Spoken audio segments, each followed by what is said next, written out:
when I was growing up at a Kurakopa, it was very nice to be surrounded by everyone who was Māori, you know? It wasn't perfect, you know, I got bullied a little bit when I was at school. I remember I came home one day, I was so upset. I told my dad, like, this kid's been bullying me, he's been pushing me around, you know, he's doing all this stuff. And he goes, Hoani, what you need to do is you need to fight him.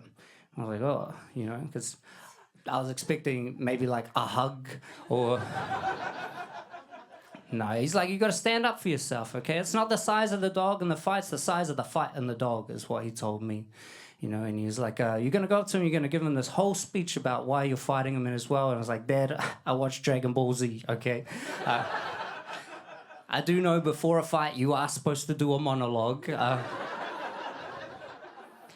Go to school the next day, I go up to this kid, I'm like, hey man, I'm sick of you bullying me, you've been doing this for so long, I'm tired of it, I'm gonna do something about it. Whole time I'm talking to him, like, I'm crying. I go, hey man, I'm sick of you doing this. I go to hit him, what happens next is I aggressively caress his face. And he strangles me. And as I'm struggling to breathe, I'm thinking, like, oh, I reckon the size of the dog's actually pretty important in this situation.